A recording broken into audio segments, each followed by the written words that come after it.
like police sirens going by.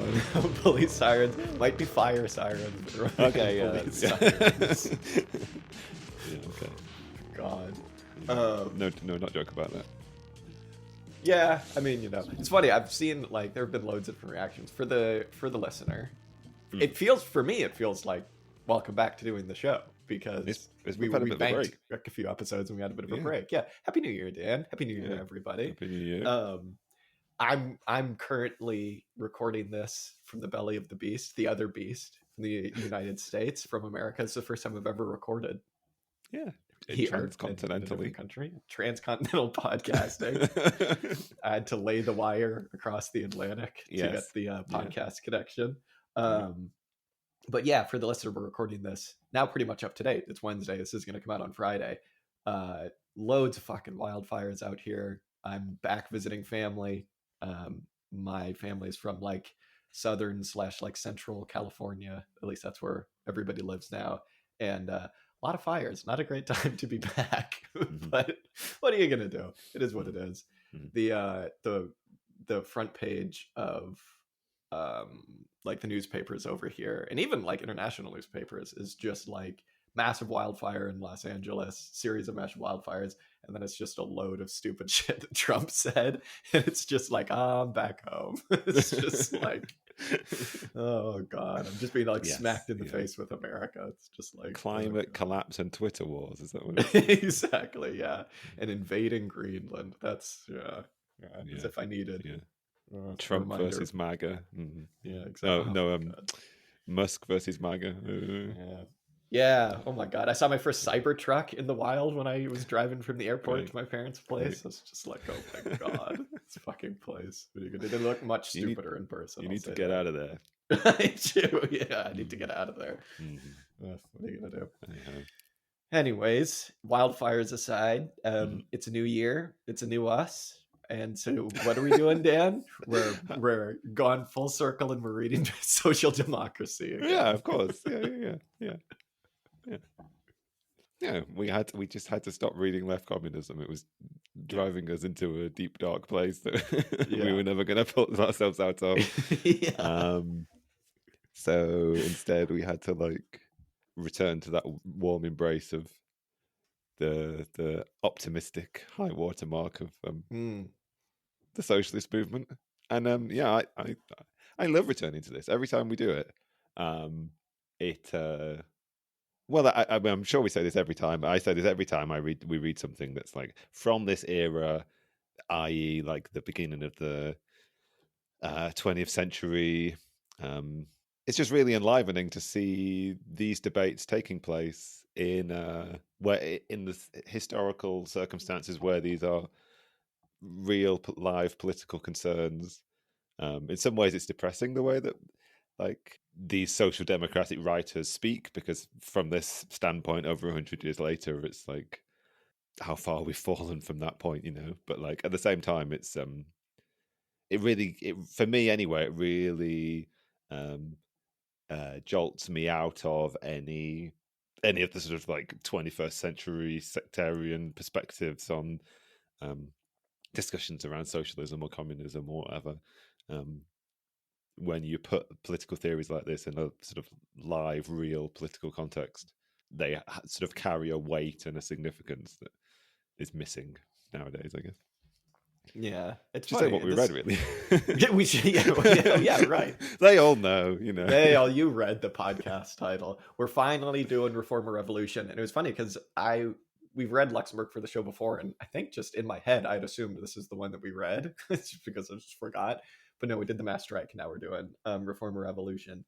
This rocked. We will never ever read The Accumulation of Capital, because that's an auxiliary statements promise. Maybe episode 1000, we'll see. Maybe around the same time we do the big Wallerstein tome, we'll do that. But yeah, I'm of exactly the same mind. It's so funny. Like, I don't know. I think when we started the show, we were reading a lot of like soft social democracy stuff, or at least stuff influenced by that. And then since then, we've just kind of pinged back and forth between whatever we wanted to read, whether that's like, stuff more focused on specific topics, whether that's like ecology or something like that, or history, different aspects of history. But whenever we come back to kind of like these debates around this, you know, the kind of turn of the century, social democratic, the social democracy, as Rosa Luxemburg calls it, stuff about Lenin, stuff about, you know, Luxemburg, any of these people, it is just so enlivening. And it's funny because the kind of ultra left stuff is weirdly, it's optimistic, but in a really pessimistic way, right? Like they're all about, you know, throwing off these shackles of the things that, you know, hindered the communist movement. And we need to stop even thinking of ourselves as workers. It's all about, you know, abandoning the abandonment and all of this stuff. And it's kind of optimistic. To me, it's kind of just pessimistic because it is just basically waiting for like a massive collapse and for people to just do the thing, right? But specifically Rosa Luxemburg here, probably a lot of it is because she was writing, as most Marxists are, part scientific document, part propaganda. But she's like, I was like, at the end of this, I was like, let's go. Social democracy is back. We did it. Despite kind of a lot of the predictions that she makes about collapse kind of not coming true, although some of them actually kind of do come true. This is all just to say that I loved this. This was really, really good. Getting back into these debates is awesome. And anytime we read something by Rosa Luxemburg, I'm just really impressed by like generally how she just seems to be a much better, not that this really matters, and it kind of drives me nuts when people do this, but a much better kind of like torchbearer for Marxism than a lot of the people that kind of get read more than her. But having said that, this is one of the things that every sect will tell you to read for, you know, varying interpretations of it, I'm sure. But this was just much better than I expected it to be. That probably says more about me, but really glad we did this. And yeah, there's a bunch to talk about. And unfortunately, loads of it is still pertinent to today. Even though we don't have a social democracy movement, it is still very pertinent. So yeah. Mm-hmm. Yeah, I kept getting hung up on that phrase, the social democracy. Where's the emphasis? I think it's the social democracy. I think that's what she's saying. The social, not the social democracy or the social democracy. Well, in some respects, it got me thinking like, well, I've never really thought about what social democracy means. Why that particular phraseology? Why did that come to be? Come to be the name that was the sort of the torchbearer standard name of the socialist movement, you know.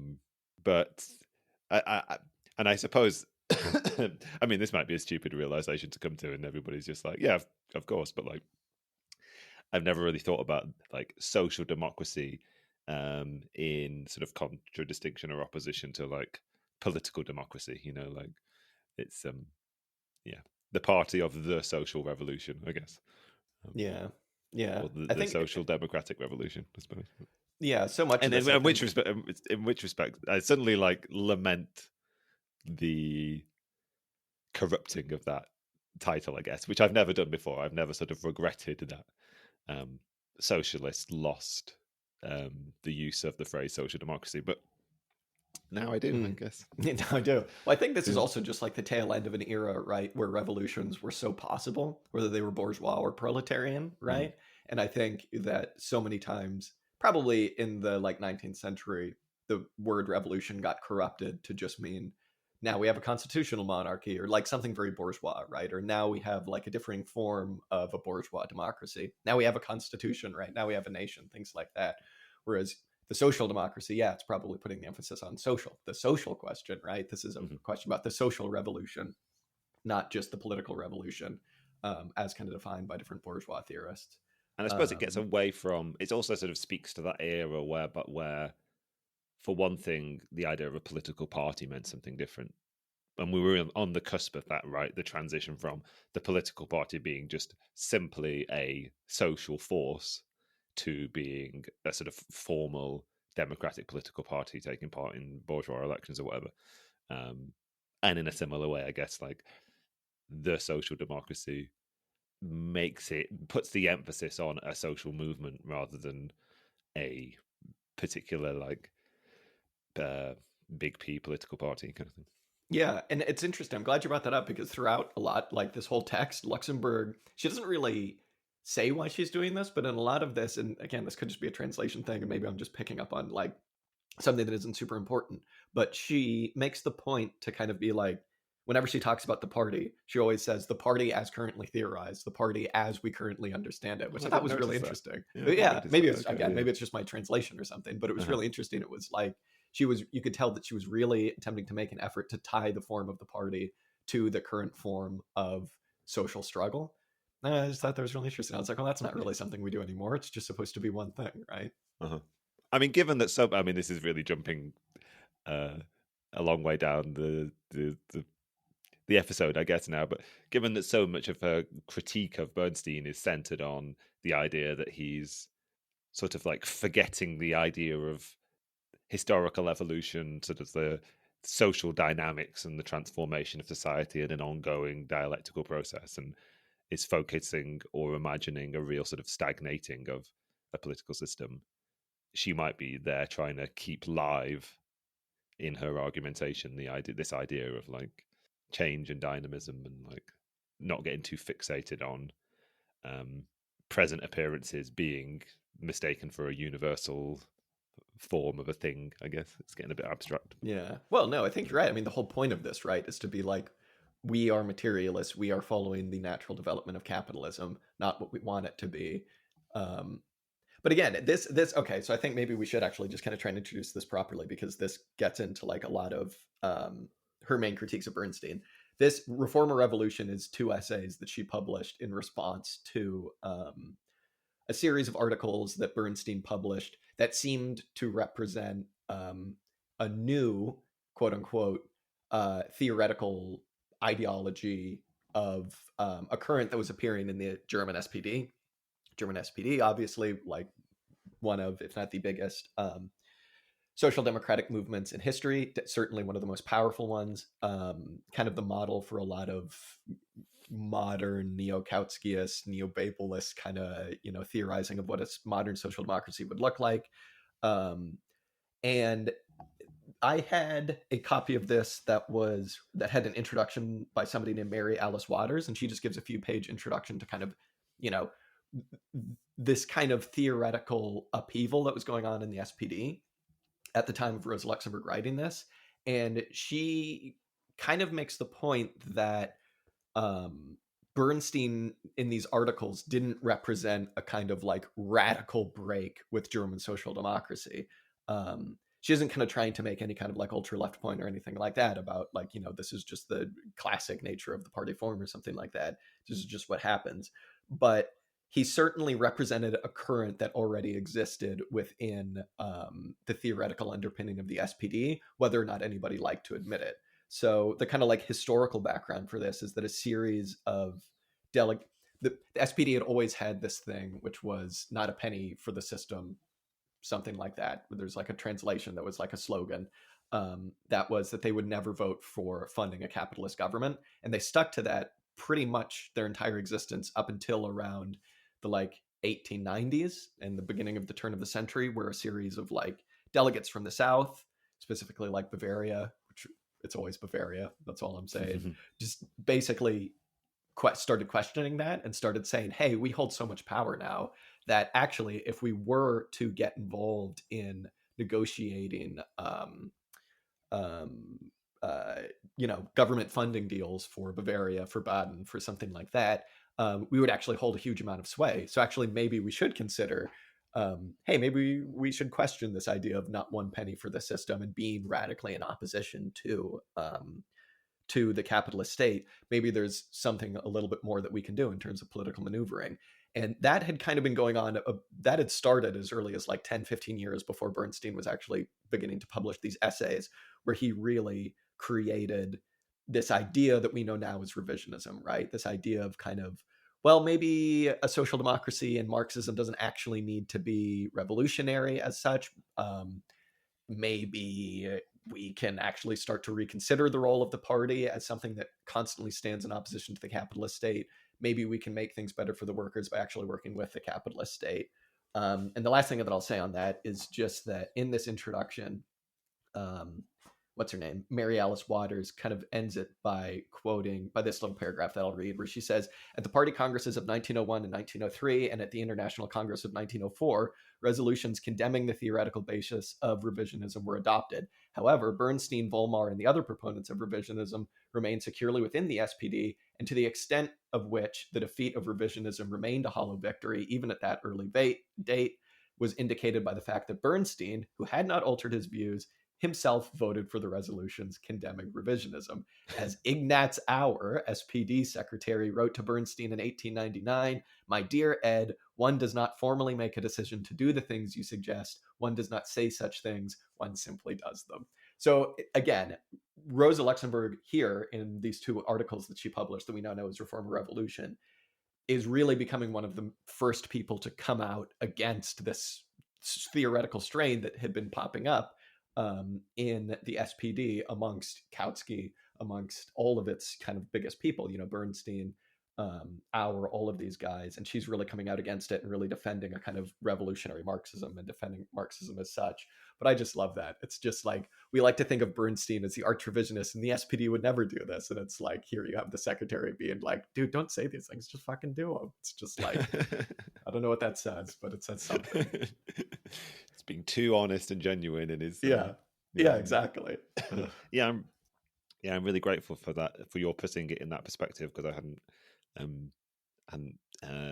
understood that theoretical background. The way she sort of describes it in this, she describes this process of Bernstein releasing these essays and coming out with these theories, and then there being a general sort of rallying to his side of loads of figures inside the SPD, and I guess it's almost as if he's providing the theoretical basis for political transformations that are happening, and he's almost providing theoretical cover or justification for those movements that are happening.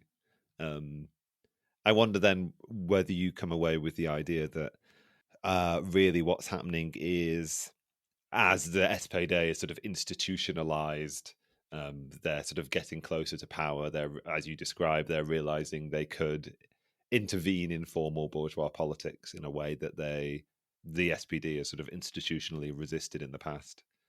And sort of what Bernstein is offering is sort of like theoretical cover for what are sort of material political developments, I guess.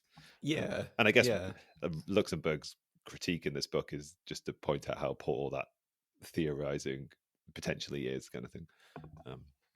How poor the theorizing is and how it's not going to get them anywhere close to what they want. I mean, there are two things that this, well, there's a bunch of things that this makes me think. One of them is there's the kind of glaring hole in Reform or Revolution to me is that Luxemburg doesn't at all question why it is that this theoretical strain of revisionism is so popular. She's just very much concerned with just, shooting it full of holes, really like effortlessly and easily, in kind of like a way that reminds me of how Marx would write, because it's kind of funny and it's like kind of rude and mean at certain points, but it's much more clear, mainly probably because she was, living 50 years after this and after Marx, and was able to kind of write in a much more clear way, and probably wasn't trying to just do the classic political economy thing. But also, like, and now maybe we can get into kind of what Bernstein actually thought. Like, I don't know. I'm not sure he was really wrong to think a lot of this stuff. Like, for a lot of his revisionism is based on a complete misunderstanding of not just what capitalism is, but specifically, to me at least, what socialism is. That's like the most glaring hole in it, and it's completely like, it's garbage. But like, if you look at what Bernstein was actually saying in terms of his main claim is kind of that there's been a disappearance in the last decade or so of general crises surrounding capitalism. And that has kind of led him to really seriously question the kind of Marxist dogma of the natural development of capitalism towards socialism via a crisis, right? And I kind of think he's, fair enough. I'm glad somebody was saying that, because like it wound up being like laughable, of course. And I mean, Luxemburg proves why it was laughable, even without historical hindsight of like just a few years down the corner, you're going to have World War I. And actually Luxemburg in this kind of predicts World War I, which is pretty grim. But I don't know, when we get back to the question of like why was revisionism so dominant, I think partially because it wasn't that crazy of a thing to think, but also it was just theoretical cover for the natural development, to me at least, of the SPD. It had managed to get rid of the anti-socialist lies. It had managed to make itself a junior partner in government, albeit one that stood in firm opposition. And, if you're the Southern delegates, it makes sense for you to be like, actually, we would have a lot more power if we were able to kind of use our influence to not just stonewall and then, whatever budget is going to get passed, whether we like it or not, but to actually get involved in that process. And then the theoretical cover that comes from just completely misreading Marx, which is what Bernstein is doing here, like, fair enough, honestly. Like, if you're one of those delegates, if you're a member of the SPD, I think organizationally, at least, it kind of makes sense for them, the positions that they were in. I'm not defending it by any means, but at least having read this, I was kind of like, oh, okay, I see where they're coming from. I don't know if you had the same kind of thought. I mean, I hadn't really thought about it in that way. It's an interesting perspective to put forward, that like it does make sense that they were asking themselves these questions. Is there a more practical way of us using influence and political power to I'm even a bit confused. I was about to say to further certain ends, but I'm not even sure whether I'm 100% clear on what the revisionists' ends were and the means that they were intending to use to get to them, kind of thing. Because I've never read any Bernstein. This is the first time reading this piece. In some ways, it's not a good idea to get my understanding of Bernstein's theories and a broader context for the rise of Marxist revisionism purely from the key historical text that critiques it, kind of thing. But supposing that is what I'm about to do, which is what I'm about to do. Hey, go for it. I think I fundamentally misunderstood revisionism. And from having read this and from having read Rosa Luxemburg's critique of Bernstein, it seems like the revisionists are proposing something much more fundamental than I'd thought. Like, I'd thought what they were saying was our objective is exactly the same, but in some ways our understanding of how we get there is different. It revolves around a belief in the possibility of sort of reforming ourselves out of capitalism. Now, maybe it's not Bernstein's understanding of what he's doing, but it does seem to be Rosa Luxemburg's critique of Bernstein, that he has quite thoroughly given himself over to a sort of like bourgeois conception of history, of capitalism, a sort of like liberal bourgeois conception of the development of social right and how you can sort of like sort of develop society in a teleological direction toward a more sort of liberal, equal, fairer society. And from Rosa Luxemburg's position, fundamentally what Bernstein seems to have given up wholesale far more than I'd understood before reading this is like really just all of the rudiments, not just of Marxist political theory, but also the understanding of political economy, the nature of capitalism, and the nature of history that Marx introduced. Bernstein is sort of like seems to be rejecting it far more fundamentally than I'd understood initially. And as I say, then that leads me to see the revisionists' aims, not just their means, as being quite different. It seems to be almost they're adopting a perfecting of capitalism, I was about to invent a word, like a fairening, a making more fair of capitalism, sort of like solving the inequity of the distribution of goods under capitalism through capitalist bourgeois means, kind of thing. So, yeah, it's changed my understanding, but like in a way that I hadn't expected, I guess. Yeah, anytime anybody's like, look, Marxist value theory, it's just complicated. You don't really need it. Red flag should be going off. It's like, don't worry about it, babe. It's too complicated. You're right. I really had no idea he was like questioning it on that fundamental of a level. Yeah. Like, just completely, like, it wasn't that he was like revising Marx. Yeah, he was just seemingly like totally anti-value theory, like you know, totally anti-dialectical in a lot of ways. Like, I don't know. Luxemburg throws around the word dialectical. Insufficiently dialectical. It is insufficiently dialectical.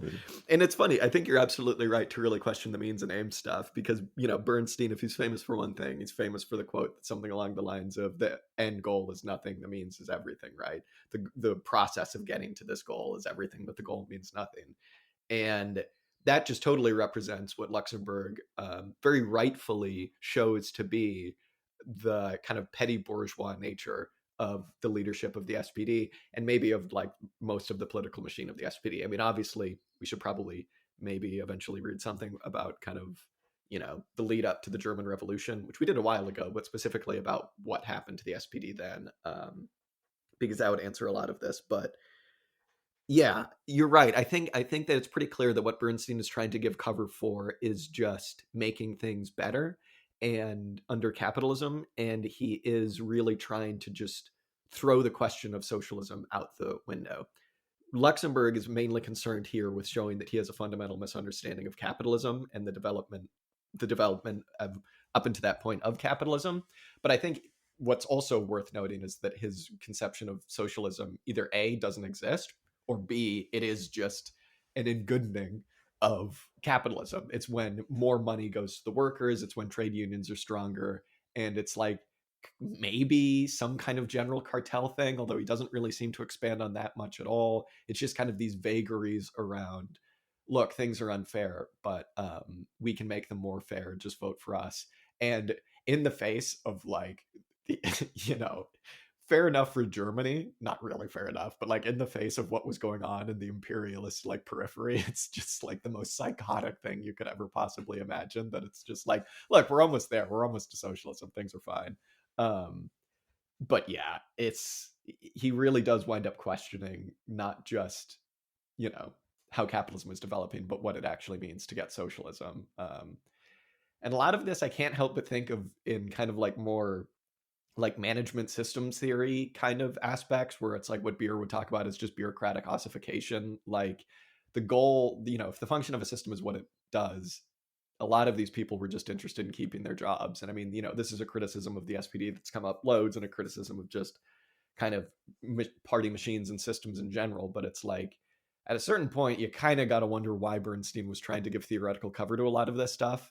And it's just because a lot of these people had just put themselves in a position where they had loads of power and people were listening to them, and they wanted to maintain that. And, you know, the threat of an unruly growing proletariat threatened that, right? So you're going to want to, you know, you still need the party. You still need the party. Don't worry. We can still make things better. You know, it's the same thing with trade unions. It's the same thing with political parties. What are you going to do? Mm-hmm. I mean, one of the things that I did really enjoy about reading this, one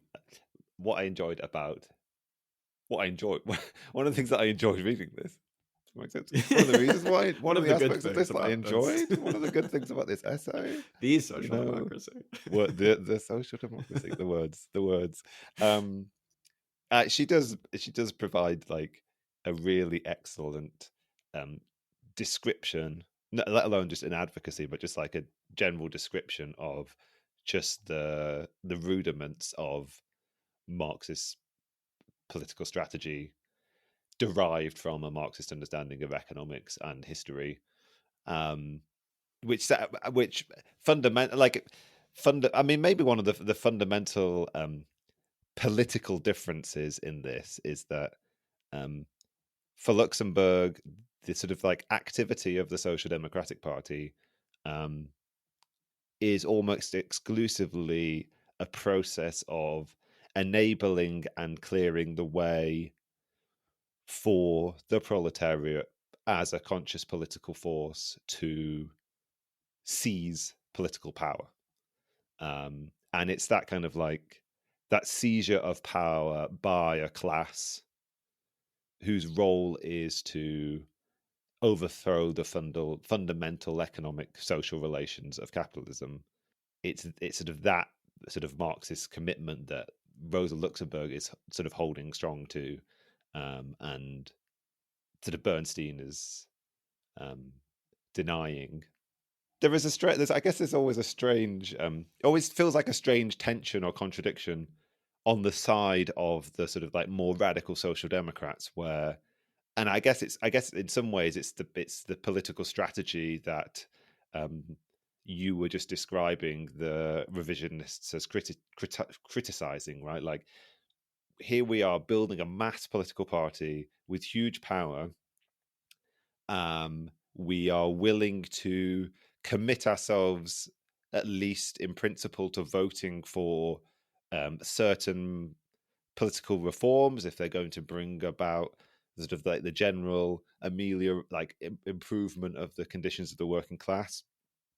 But even more important than that, any reforms that the Social Democrats were willing to commit to are really only minded toward, on the radical side, on the Rosa Luxemburg side of this equation, they're actually just minded toward building up the consciousness and the awareness and the sort of the power that the proletariat has to do that singular important deed of seizing political power.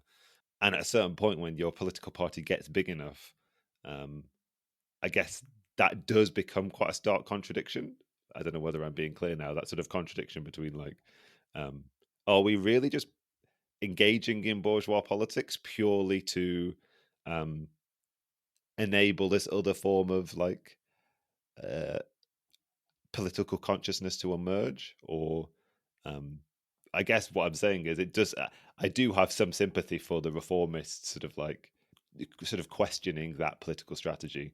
And Rosa Luxemburg is is really holding strong to that that tension, I guess, if that is a tension. Yeah.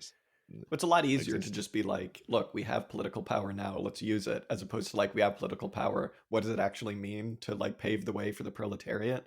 Because even when Marx wrote about this, it's kind of like, oh yeah, definitely, but like, wait, what does that actually mean? Building up the capabilities of the working class, the proletariat, specifically, as Luxemburg, talks about, when reforms are kind of dead in the water for the time being. Like, what does that actually mean? It's funny because in a way, it's kind of a shame that this is called Reform or Revolution, because when you hear it, you kind of just imagine that Luxemburg is making like a false dichotomy between those two things, and she's absolutely not. She's saying there's no reason to pit one against the other. I think she's almost saying that like the dichotomy is created by Bernstein. He's the one saying reform or revolution. Yeah. In fact, it is him who's making the false dichotomy. Yes. Yeah, that's absolutely what he's doing. And, it's funny because what you're saying is making me think that like, if you have a political organization like the SPD, it has to somehow have a like kill switch in it where it's ready to just give up all of its political power when the working class does the thing. You know what I mean? Whatever that looks like, you have to have an organization where people are willing to just go, okay, we're involved, we're like a mass part of this government, but now we're just going to completely give up all of that power. It's like, how do you do that? What does that look like? Like, if you're actually going to set yourself one of the goals of reforming capitalism to make it better for working people, whether because you're a good person or because you want to like, you have some theory about like getting the boot off of people's necks and making it easier for them to do a revolution or something like that. Like, that's why it's so hard to transition from all power to the party to all power to the Soviets, right? And exactly. You sort of end up with all power in the hands of the party because that's what they've been doing.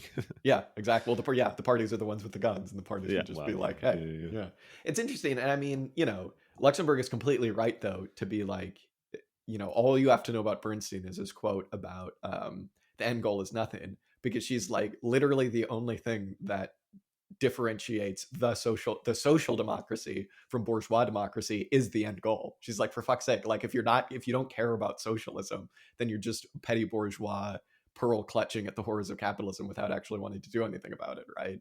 It's like, well, let's just give more power to the trade unions, and then the co-ops ... maybe something will happen from there. It's like, no, socialism is the point. That is the point, and you use reforms to get there, but revolution inevitably is the thing that gets you there. I wonder if we should maybe talk a little bit about now, like, what it is Bernstein actually thought, according to Rosa Luxemburg. And again, this is kind of why, this is what I meant when I was kind of saying fair enough for him to think a lot of these things. Luxemburg here is saying that Bernstein's the main theoretical basis for revisionism is the idea that general crises seem to have disappeared again in the last decade or two, however long he's talking about, and capitalism has created a series of means of what he calls means of adaptation for dealing with its own development, its own kind of rocky development. And Bernstein kind of actually sees the lack of decline, new things like, wow, this new invention of credit, mass credit, things like, the development of kind of general cartels, things like that, and monopolies. He sees that as betraying a kind of lack of a decline of capitalism anywhere on the horizon. Any kind of major crisis, he's like, that's all in the past. Capitalism is actually relatively stable now.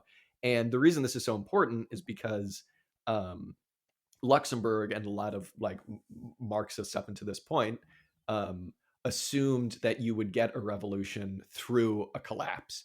And when we say collapse now, that kind of might mean something slightly different, or we assume it to mean something slightly different. They're not talking about a like massive worldwide decline where there are, like wars and everything's just falling apart and millions of people dying. They're just talking about an inability of the social relations of capitalism to continue the kind of socialized world that it had created, whatever that looks like. I have no idea what they meant. Yeah, exactly. Yeah, it was going to be fine. It was going to be great. Don't worry about it.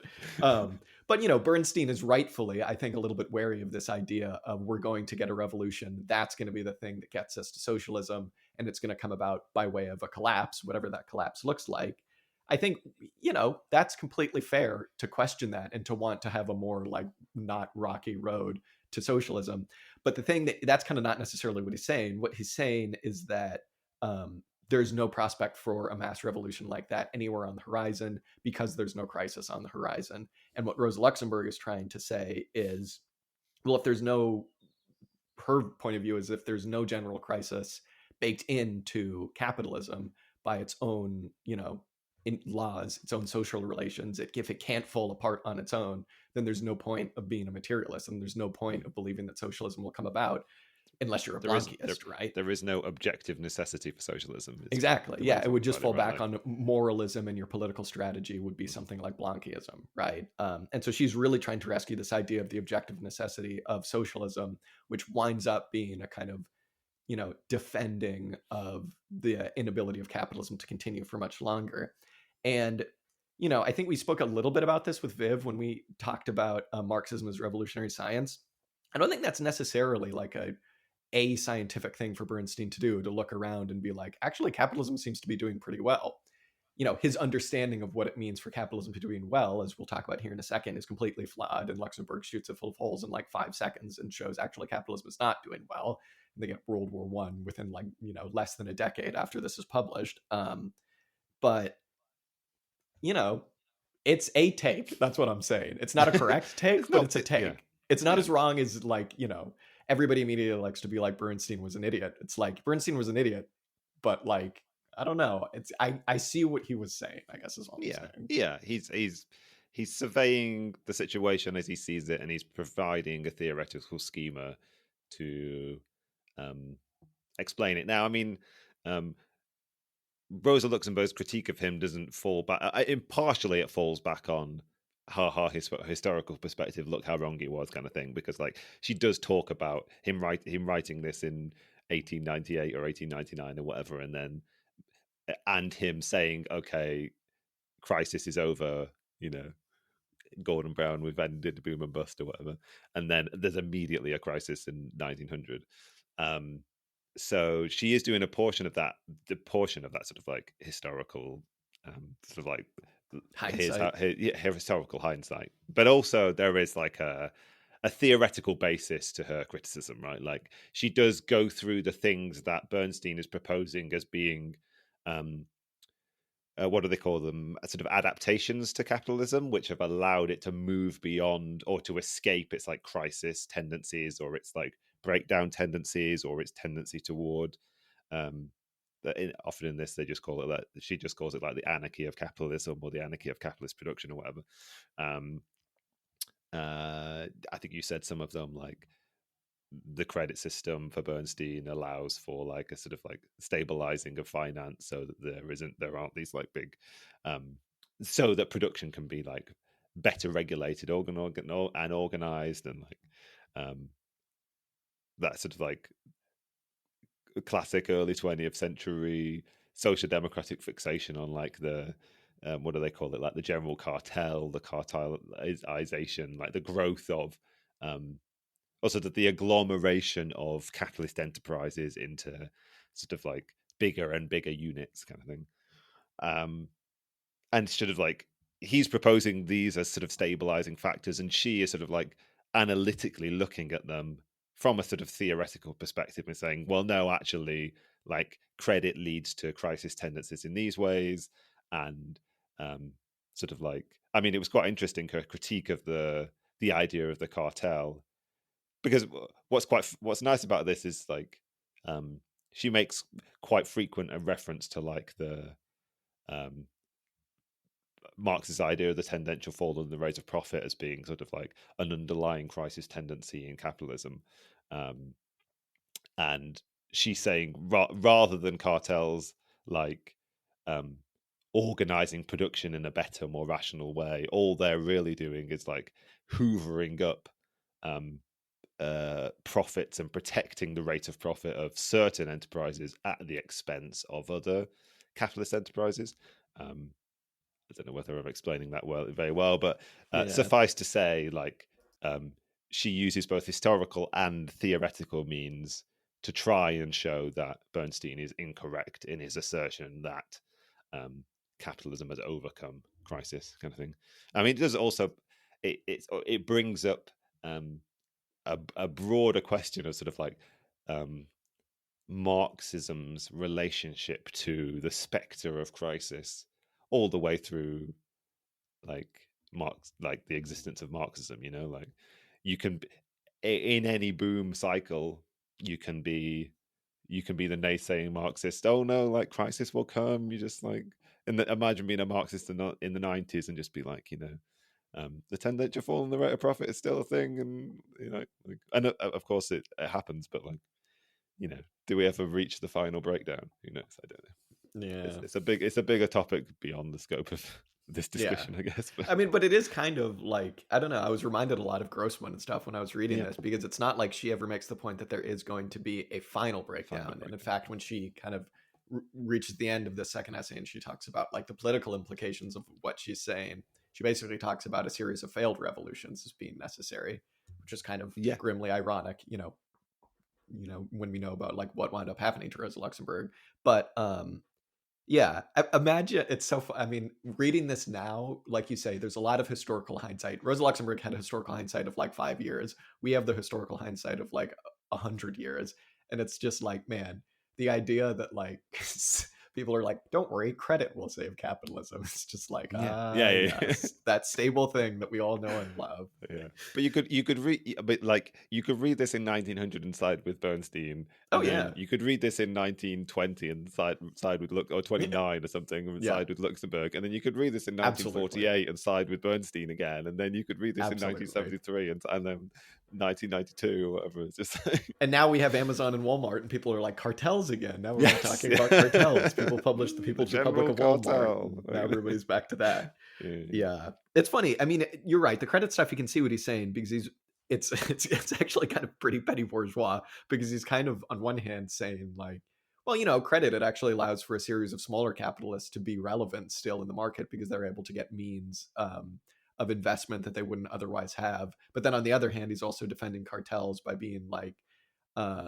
look at this, they're actually like, the growth of monopolies in certain sectors is leading to a stabilization where we're not seeing as much anarchy in the market, which again is just basically like on a misunderstanding, intentional or otherwise, of like what Marx really meant when he spoke about monopolies and even how long they can even like stay a thing for. But Luxemburg's criticism of, you know, his idea of cartel stabilizing things without the historical hindsight is just that they actually aggravate the anarchy of capitalism, because they actually undermine the relationship that producers have with consumers. And they really undermine this relationship that is so necessary to exchange, which is like the freedom of exchange, et cetera, et cetera. One of the main reasons why there hasn't really ever been able to be like a 100% monopoly on any given sector without massive state intervention. And even then, it's pretty difficult to try and maintain that.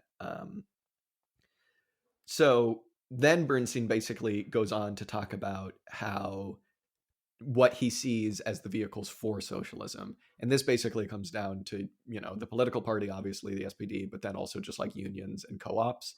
And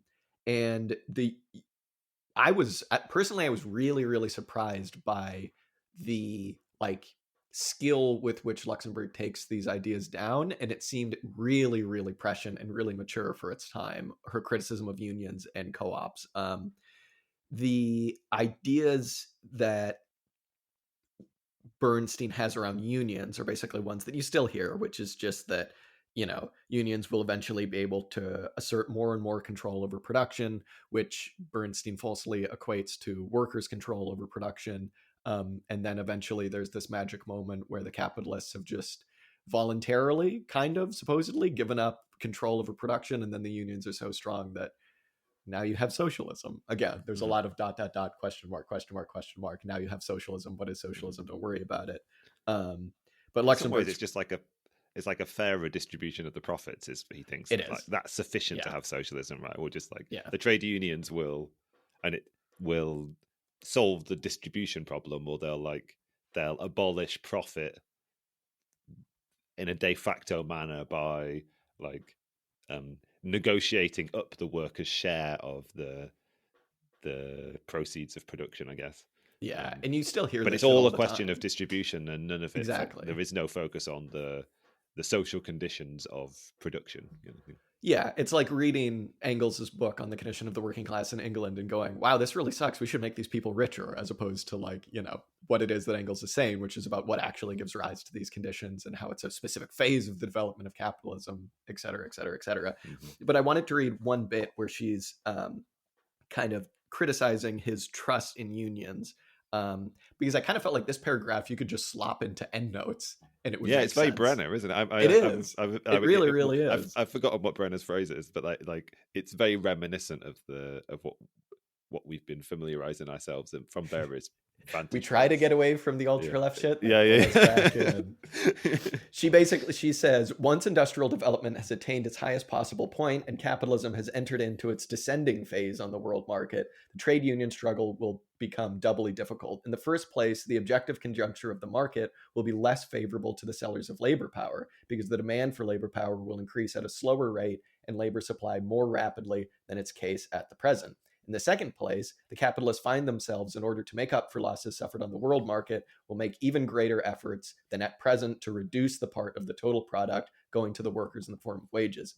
Then she goes on to say, the trade union action is reduced then is reduced of necessity to the simple defense of already realized gains, and even that is becoming more and more difficult. Such is the general trend of things in our society. The counterpoint of this tendency should be to develop the political side of the class struggle. Again, that's straight out of Brenner. That's straight out of Endnotes, kind of ultra-left stuff, critiques of unions, and has been borne out to be exactly true. Yeah. I was really surprised to see this criticism as early as she was writing it, and put as simply as she was writing it. Because, kind of coming to these ideas from the ultra-left stuff can be made to seem kind of complicated, but she's just like, no, as things decline, capitalists are going to be more reticent to, hand over a share of the total massive profit to workers. She's just like, duh. Yeah. I mean, the portion of that which is in the kind of riot, strike, riot argument that isn't in, which can't be in hers because she's just writing in the position she's writing in, is that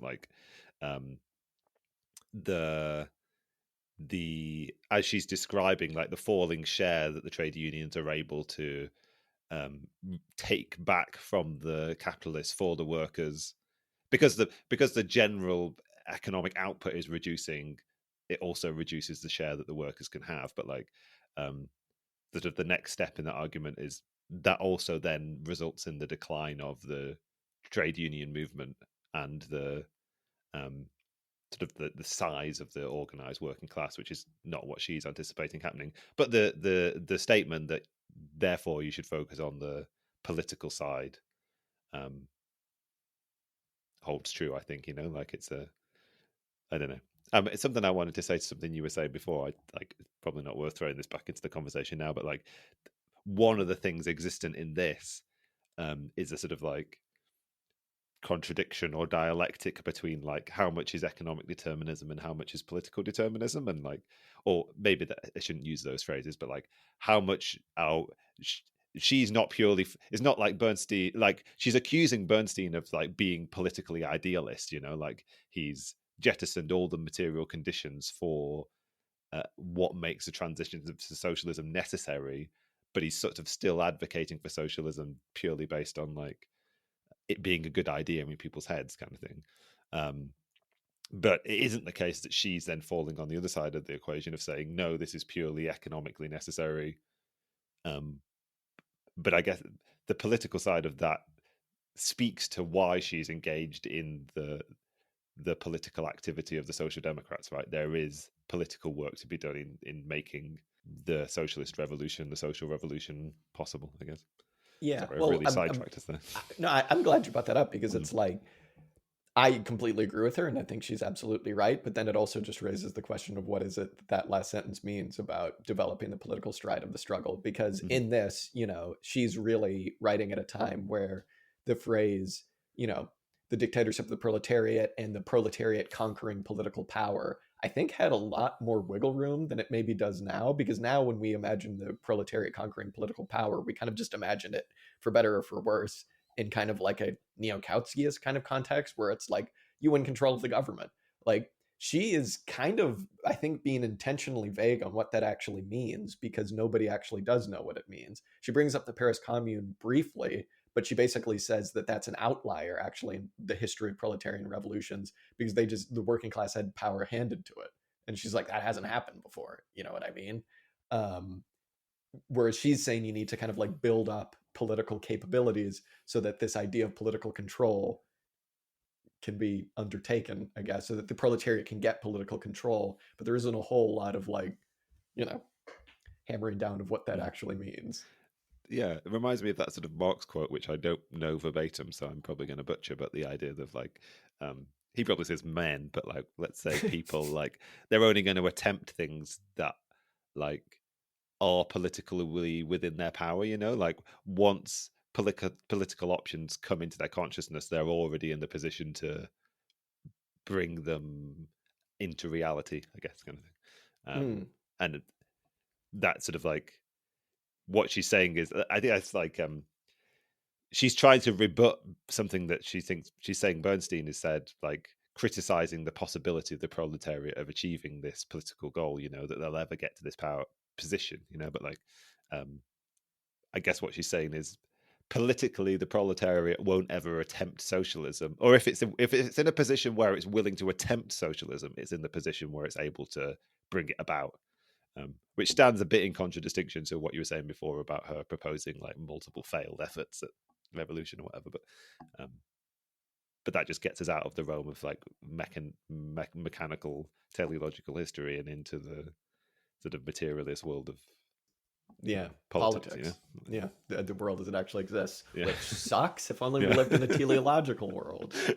So, taking us back to the trade union stuff. The one last thing I wanted to say on that was, again, you can kind of, I've really been able to kind of connect the dots between Marx and somebody like Paul Maddock, and then people like, you know, ultra leftists in reading this text, because her criticism of Bernstein, which again, Bernstein is saying that unions will be able to quantitatively assert more and more social control over production. Her criticism of that is, first of all, everything that the trade unions do has nothing to do with controlling production. All trade unions do is attempt to increase wages, decrease labor time, and make working conditions better. She's like, that's not social control over production at all. And it's misunderstanding of even what production is. They can't influence labor demand, they can't influence labor supply, and they can't influence the level of productivity really directly, maybe indirectly through some kind of struggles, but they're not influencing labor productivity. That still rests in the hands of the capitalists, no matter how strong the unions are. And so she basically criticizes Bernstein as saying that social control isn't what she calls supreme ownership over production, which is basically however many episodes back when we read Paul Maddox's essay on workers' control. This is what he's saying. He's saying, or Luxemburg is basically just saying, unions exerting their influence over the price of labor power has nothing to do with actually controlling production. And if we really want to consider what it actually means to have workers' control over production, it's not really something that you can get necessarily through unions, unless you're trying to do some kind of like insurrectionary unionism or something like that, which is kind of completely beyond the scope of this text. But I thought that was really interesting. I like her phrase more than workers' control, supreme ownership. I thought that was really good. Much more intense. Yeah. Let's take that on board. Yeah.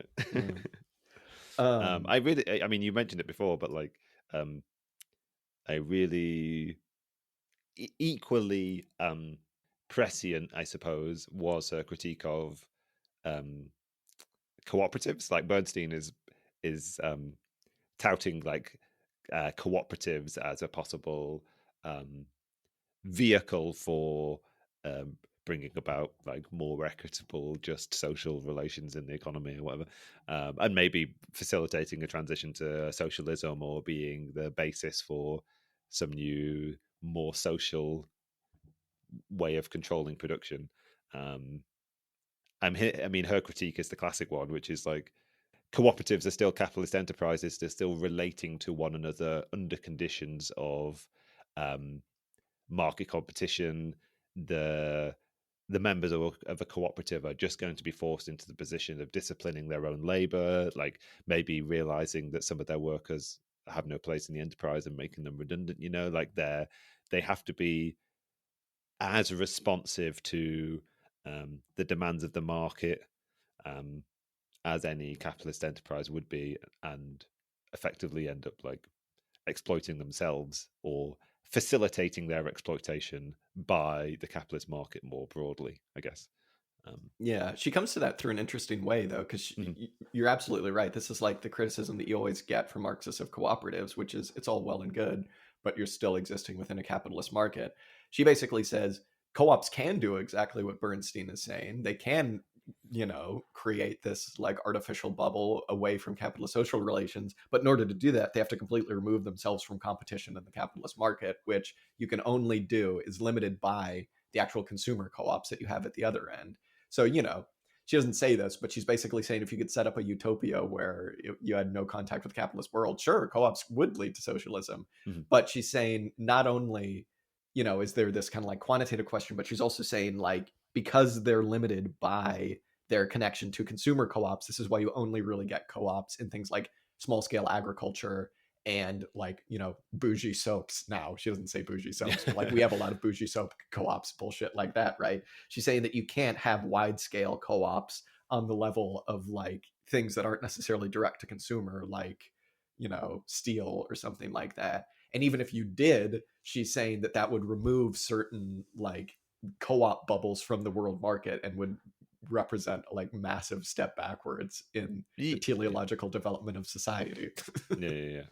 Yeah, totally contrary to the way capitalism has evolved. It's almost like a Proudhonist kind of like petty bourgeois looking backwards to some sort of small scale artisanal way of organizing an economy, which sounds cool. Passed us by though. We missed that boat, I reckon. yeah. Damn. Of all the boats to have missed, what are you gonna do? Well, there are a few more things I think to talk about maybe before we end. This is, I think, one of the texts that everybody should just read that is in the drop-down menu, Marxist, whatever text you should read. As long as you have the like necessary historical background to this text, it is definitely something you should read because there's loads of stuff in here we're not gonna be able to talk about. A couple other interesting things, though. One is how she makes a big effort, specifically in the second essay, to really differentiate between the interests of capitalism broadly and of capitalists specifically. And she says this is one of the main pitfalls that Bernstein falls into, is conflating these two, right? And this is why she calls him like a petty bourgeois idiot, right?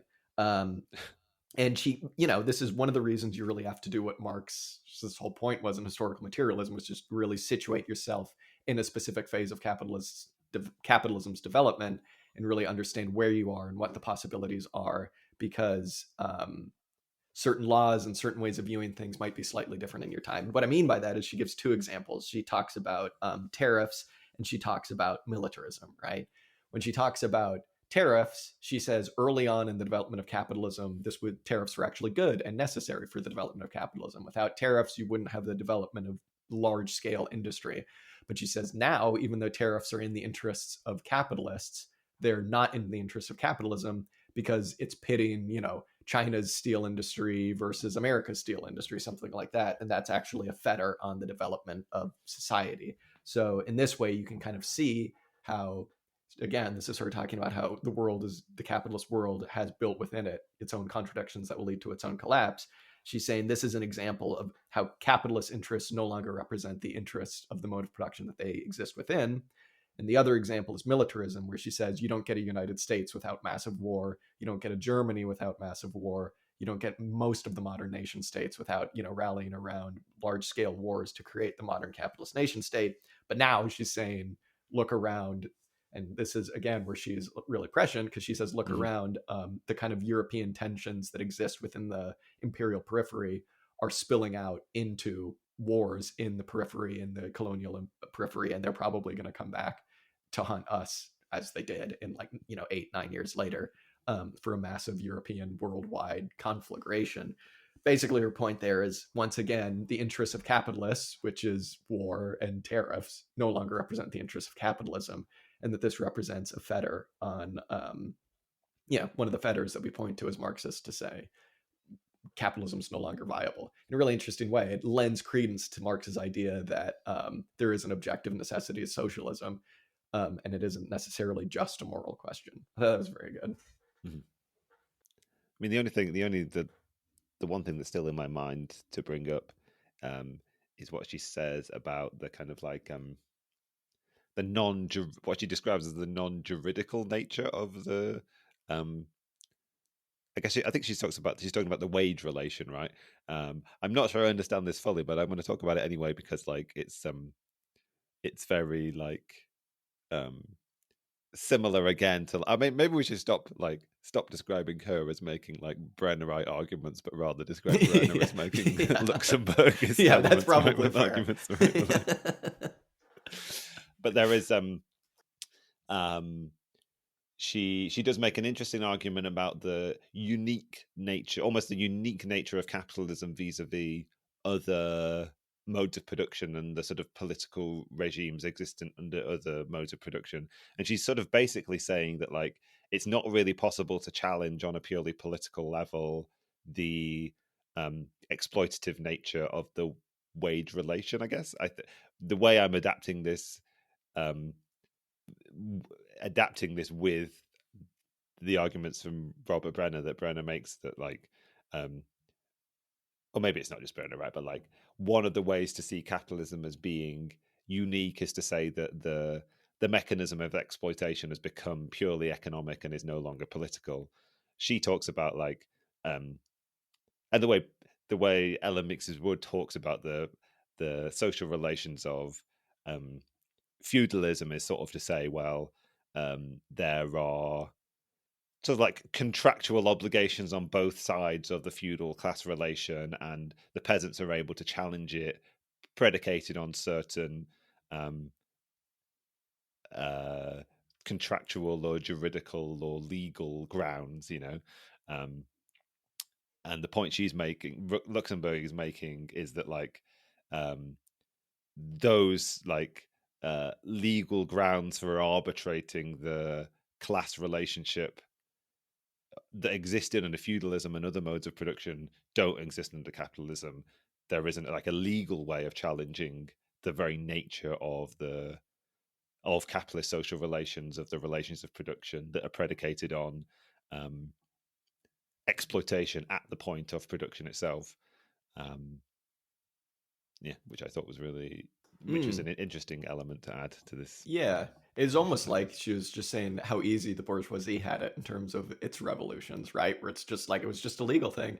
And she quotes Marx towards the end about his ideas of bourgeois revolutions versus proletarian revolutions, about how bourgeois revolutions, they're very fiery and they're very impassioned and everybody lines up to do this one specific thing and then they do it.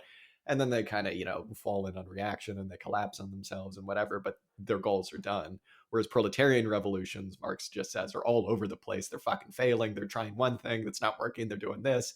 And it's this constant, effort to get past the wage relation, get past capitalism. And if only, Rosa Luxemburg seems to be saying, if it were as easy as the bourgeoisie had it, where you could just change the laws, change the political form of society, to allow for these new social relations to happen, if only you could just legislate away capitalism and the wage relation. But she's saying that capitalism is clearly not based on legal requirements. It's not based on a centuries-old document that says that you need to, send your local lord however many apples and however many cows every season, right? It's based specifically on an economic relation that you can't legislate away. And that just hints at how difficult it's going to be. And it hints at this idea that we spoke about a bit earlier, which is a series of failed premature revolutions as being the way to go. One of the main theoretical covers for kind of abandoning Marxism that Bernstein has is you can't just rely on the proletariat because maybe they'll try and act when it's too premature, quote unquote, right? And Rosa Luxemburg says, let them. That's the whole point. Like, you never know when a revolution is going to be mature enough. The whole point is to have a series of failed revolutions and a series of premature actions, which again, when we think about, how she died and about the revolution that she participated in, which she seemed to openly say was premature, is particularly grim. But it's an interesting way of seeing political action. And it kind of makes me wish, maybe she did write about this, but it makes me wish there was something in here about the party form and speaking a little bit more exactly about what it is necessary for the party to do. Because again, it seems like the SPD was in this position where it had set itself up as a purely political machine, right? Where, yeah, it had all of these extracurricular organizations that you could join or whatever, but at the end of the day, it was part of the bourgeois government, even if it, quote unquote, stood in opposition to it. So it needed to kind of act in that sense, whether that was, originally the Southern delegates kind of requesting to get involved in making budgets or, eventually voting for war credits. It's kind of hard to know exactly what is being implied here about the nature of the political party as it relates to the political, to the necessity of bringing political control to the working class, to the proletariat. It's an interesting question, and not one that is necessarily clarified here, but it isn't necessarily one that she's like explicitly setting out to solve. Yeah, just gets me thinking. We need to read more of those Prometheus pieces. What is the party? We need more. What is the party? I have no idea. Now I'm even more confused. Is there anything else to add? I'm not sure. I mean, she talks about Blanquism a little bit. That's one last thing. We'll end on this. She sets forward a slight defense of Blanquism contra, as opposed to Bernstein-esque revisionism, where Bernstein, she basically says, is trying to do Blanquism without any of the gusto or intentions that the Blanquists have, where she says Blanquists will fail because they don't have any kind of like mass support, and it's just kind of like not looking around at the material conditions of society, if society is actually ready to, make it to socialism or not. Bernstein attempts to just, take a small group of vanguard party people and just kind of reform away capitalism, question mark. But when she talks about Blanquism, let me see, she's got something here where she says, I'm interested to know kind of what you make of this, because this kind of seemed to run contrary to a lot of popular and even like my own understandings of what the goal of the social democracy actually is. She says, the social democracy does not, however, expect to attain its aim either as a result of the victorious violence of a minority or through the numerical superiority of a majority. It sees socialism come as a result of an economic necessity and the comprehension of that necessity, leading to the suppression of capitalism by the working masses. And this necessity manifests itself above all in the anarchy of capitalism. So there, she's almost seems to be making a point where she's saying, look, it doesn't matter how, if we have, 50%, if we have 30%, if we have 90% support of all of the working people, capitalism is going to be ended whether you fucking like it or not. And she seems to be making an argument, not necessarily against a majority, consensus that capitalism should go away, but one that's actually based more on the inner workings of capitalism in kind of like an odd way. I mean, I understand what she's saying, and this is the Marxist critique of capitalism, is that, eventually socialism will become a necessity whether you like it or not. But it was interesting to see someone involved in social democracy and a Marxist in general say, look, we're not actually going to get socialism by means of a victorious majority. And what would you make of that? Yeah, I mean, I really wrestled with that passage a little bit, trying to work out what she was saying. I mean, on one level, it sounds like she's just making the argument that it's not just a matter of a simple political majority, and sort of adding the sort of question of economic necessity into the mix, like requiring that motivation, I suppose. But I guess that she's just making the argument. Okay, Bernstein, suppose that you have 50% or whatever support of an election or whatever. Like, what are you going to do with that? How do you then put that majority to work? What is the objective that actually is going to be fulfilled?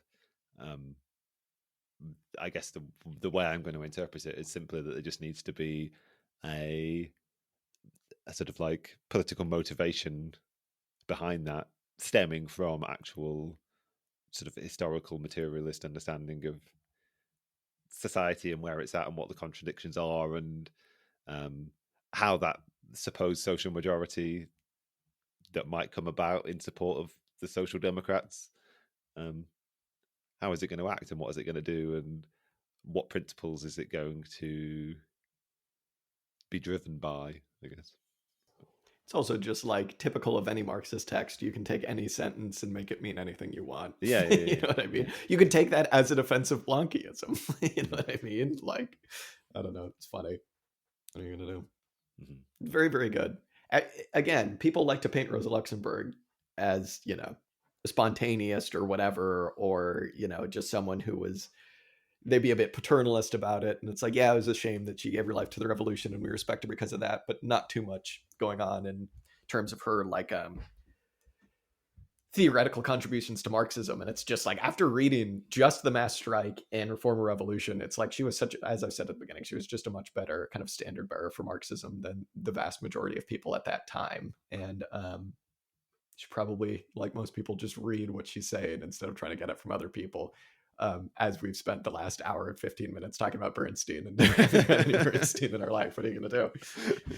There is the appendix to my copy is it's like one of the chapters from Evolutionary Socialism, and I was like, I should read that because we've had a month to read this, but I just read it all yesterday, so I wasn't going to do that. What are you going to do?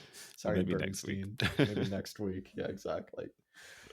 Well, we're social democrats again. Now, after having read this, I'm slightly more confused what that actually means. But, it is what it is.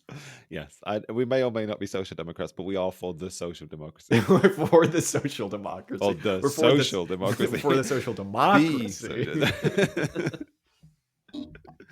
Yes, yeah. What are you gonna do? Well, all right. Well, hopefully next time I record, I'll be back in. Just imagining my putting the emphasis on "the" really removes any of the content of the social democracy. That's just everybody listen to me. Whereas the social democracy it's a social question. The social democracy. What could that mean? Yeah. Next time we'll be back. We'll just. I mean, the social democracy just implies that it's the thing that exists. It's a real thing in the world. A real movement. Not just and the social democracy is how you get people who are, knee-jerk reactions to communism as being scary authoritarianism. It's it's social democracy. Yeah, exactly. We're just Democrats, man. Oh dear. Well, I mean, capitalism. I mean, one of the things I was thinking about a lot in this is that distinction of like, here's Rosa Luxemburg, this vehement revolutionary, but so much of what she's saying is actually, all we want to do is do a like social democratic seizure of taking over of power. Sorry, not seizure. We're just going to do. Don't worry about it. It's just a democratic. I wonder. It's so funny to think though that like we've never engaged. I know I keep coming back to Blanquism. We've never engaged with Blanquism as it's actually like whatever its theoretic underpinnings are. I don't know if you need theoretical underpinnings for that. Presumably you do. I have no idea what they are. But it's so funny that like from Marx's time to her time, and I mean, you know, now people when they refer to Blanquism, they kind of just refer to it as a type of Leninism because that's kind of what wound up happening, right? Like, it's really interesting to see just how important it was to clearly engage with Blanquism polemically, even when you're talking about something completely different. Because presumably it was just popular. Presumably loads of people were just like, yeah, that is how you get socialism. You just take power and just do it. It's just like, oh, okay. I think the world is full of Blanquists. Like, yeah, everyone's a Blanquist except for me. No, I mean, we all have our moments, you know, right? Like, oh yeah. Whenever you have the thought, I could fix this. Why didn't they put me in charge? I'll sort it out. I mean, that's the arch Blanquism, right? Like, yeah, I've got plenty of friends that would like to be dictator for a day, you know. Oh, sure. I mean, why not? Yeah, exactly. Anytime there's any kind of ecological crisis, I fall back on. Me and my mates will sort this out. Right, me and my mates, yeah. Just give us a few days with the levers of power. Some big sticks. Sort it out. Oh, God. Well, after having read Rosa Luxemburg, I'm now a Blanquist. Thank you very much, Rosa Luxemburg. All right. Well, Jack's entering his Blanquist phase. I mean, you've been Blanquist era. I've been there era, for sure. Back to Blanquist Maoism or something. Yeah. Not sure. This is me now, just talking to Dan. Not sure if we're gonna have an episode in 2 weeks after this one because I'll be traveling. But maybe we will. Maybe we just read something really easy and we do an episode. Easy and quick. But it might be 3 weeks instead of 2 weeks. We'll see. That's fair. Good on, brother. I'll be the voice of the listeners. Yes. Yeah, that's fine. Yeah, that's fine. Don't stress yourself out, Jack. Thanks. All right. Well, thank you very much, Dan. This was very fun, and I'm looking forward to doing it again. Yes. Bye, everyone. Thanks for listening.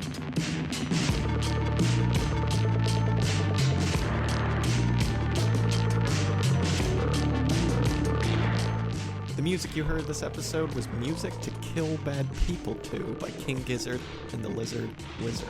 If you like this song, you can check it out and much, much more on their Bandcamp at kinggizzard.bandcamp.com. Be sure and follow us up on Instagram, Twitter, and Facebook. And if you like what you heard, be sure and tune in next week for some more commie discussion. Till next time.